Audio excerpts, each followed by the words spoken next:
What's going on, folks? Ted from Immersion here, and I'm back with another D&D related Kickstarter for you, this time in the form of Limitless Heroics, Better Worlds via Dice and Disability 5e. So if we go ahead and take a look, as it states right here, this is a tool and a book to help you include game mechanics for characters with disabilities, mental illnesses, and various neurodivergencies.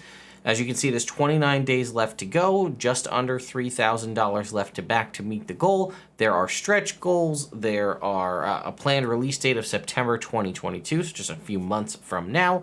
A ton of accessibility options as well, and we'll talk about it. But basically, this is a book to help you add characters with and represent characters and be inclusive of characters with various disabilities, neurodivergencies, what have you, but do it in a respectful way, but also in a way that makes sense in the world of 5th edition.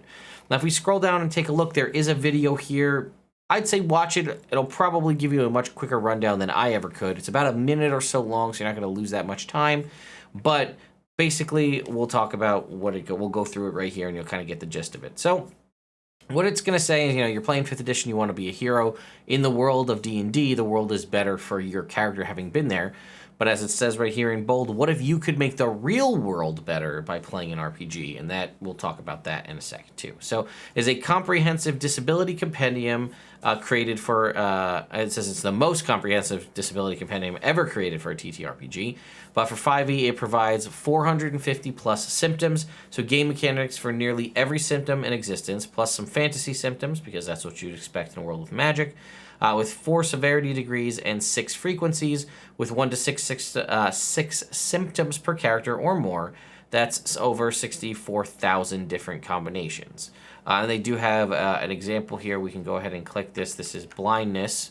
And obviously there's the condition blindness, but this is taking this a degree further and making it not a condition, but something that is, again, representing it in a real sense. So it says your vision is impaired to the point where it can't be corrected or is lacking, severity degree 4.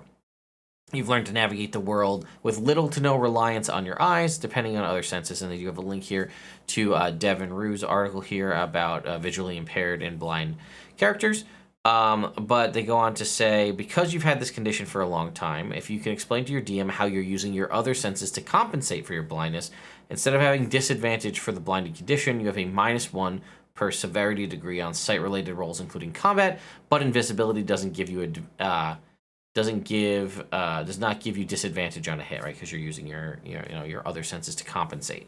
If you're only blind in one eye, the penalty only applies to your blind side, but it adjusts your depth perception for ranged rolls. Talks about a couple of different real-world examples and how there are assistive options for you. Canes and walking sticks can reduce that. Service animals as well could help there. It does have there's some specifics in regarding to training an animal to do that. And it also goes on to discuss a couple of magical assistance options as well. Detection spells allows you to see the detected item or create creatures an aura without seeing the object or its surroundings. And it also goes on to talk about magical prosthesis as well.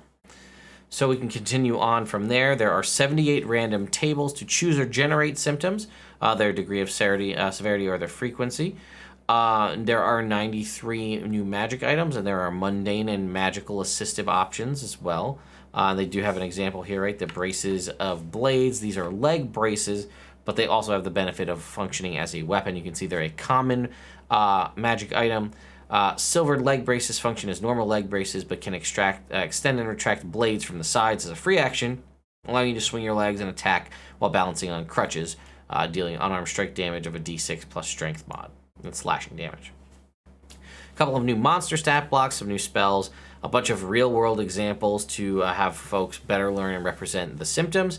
And then it says there's also tutorials, opening articles discuss how and why to implement these options, how to discuss it with your players, and common tropes to avoid. You have all the tools here to run an inclusive campaign. There's also a first day reward. Back this project on the first day and get an exclusive adventure featuring disability concepts from the book to help you introduce it into your game.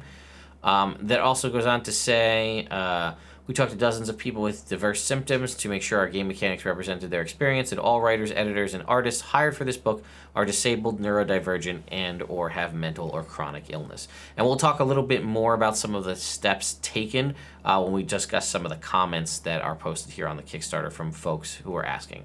Also, the book in and of itself is accessible. It is a dyslexia-friendly layout. It is fully screen reader accessible and has indexed audio versions included with every purchase. It would be great if this would be a catalyst to make that a thing going forward for all products. And again, here it is. It shows, we can click on this to kind of see the readability here, how it is. It just, I mean, I don't know about you, but to me, it does just read. It's cleaner. It just reads easier to me than a generic 5th edition product, just looking at it. So clearly painstaking efforts were taken to make sure this is the best representative book you can have. All right, so what were we talking about? Real world benefits, right? So it says, we believe that this resource will help you normalize disabilities in your life and the lives of your players. Non-disabled people can sometimes feel uncomfortable around disabled people or don't know how to talk or act. This resource allows you to practice in an imaginary world to equip you with the empathy and skills to feel increasingly comfortable doing that in the real world. And I do think that that will be something you'll see from folks that are willing to truly embrace this. And those with disabilities now have a way to represent their experience in-game to feel empowered and to help others see them more clearly. Imagine what we could communicate to the world when all those actual play Twitch streams included disabled characters. And it goes on to say that this is more than just a book. This is kind of a movement and a petition, right? And it's to say that, you know, if you're backing this project, you're communicating to game publishers that disabled people exist and can easily be included in their games, that customers want that representation, and that accessibility and representation are necessary core features for future products. Imagine companies and organizations seeing the success of this movement beyond the RPG community and how that could affect their decisions in the future. Imagine how you, as RPG players who work in every industry, can work for change to overcome ableism because of what you and your players learned while rolling dice at the RPG table. And then again, we talked, there is the pledge tiers, $1 just to support. $25 is basically your digital tier that will get you, and that's actually set to come out in July. Which will get you the indexed audio version and the dyslexia-friendly PDF. The discounted print-on-demand version for the Warlock tier of $30, that's set to come out in September. The Wizard tier will get you all of the above but your name on an assistive magic item for $75. Excuse me. The Bard will get you that, and you get to create a character for $200. And the Paladin will get you all of the above but a deluxe create a character for $500. There are also stretch goals set up here. If we scroll down, complications in prosthesis, 10 NPCs for $30K. $40K will be the Glass Painter's Daughter, which is in a one-shot adventure. $50K is a whole how to implement service animals. 100 plus character book. It says if we reach 100K or get 90 plus of either kind of created character purchases, we will publish the characters created from the rewards, add-ons, and goals above, at least 100 characters in a separate book with additional art. And they also said that if they can get at least 96, there's 96 assistive magic items. If they can get at least 96 backers at the wizard level, that was the the $75 level, they will create more magic items and spells for the book as well. And then like I said, I wanted to talk about the comments, because for those of you who don't know, if you back a Kickstarter, you can comment on it and then, use that to address the players, to the creators of this. And you can see some folks here are already sounding off for their love of this, right? As a neurodivergent individual, I really hope this project succeeds because I really think this could be great for anyone. Some folks asking about representations for different symptoms that they have in real life. But this is the one I wanted to touch on, right? So it says, out of curiosity, what measures have you taken to make sure that the various disabilities, mental illnesses, and neurodivergencies are handled respectfully in this book? Were people affected by these issues or health professionals consulted in the writing process? I'm super interested and eager to see how this turns out. I just hate to introduce elements into my games to push harmful stereotypes or give the wrong idea about a condition. And then they also clarify, right? It says we've talked to dozens of people, but there are more than a few dozen conditions included. And Dale Critchley, who's actually the person who reached out about this, which is made a comment here and says, thank you so much for asking. I started out looking at literally every condition in existence and compiling a list of all possible symptoms. Looking at that list and categorizing it to make it manageable, the next step was thinking about what fantasy analogs would also exist in a magical world and adding those to the list. Then we started to reach out all over the place.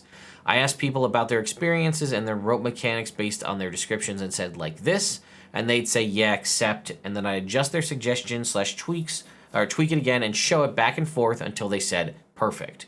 Where I couldn't find someone with a specific symptom, a relatively small percentage since most people have multiple symptoms, although some are so rare that only people in certain corners of the world have it or nobody alive does at the moment, I read medical journals, blogs by people with those experiences, and anything else I could find on each one with a specific eye for possible stereotypes and misunderstandings, and the mechanics are specifically described to clarify the experiences and debunk the myths.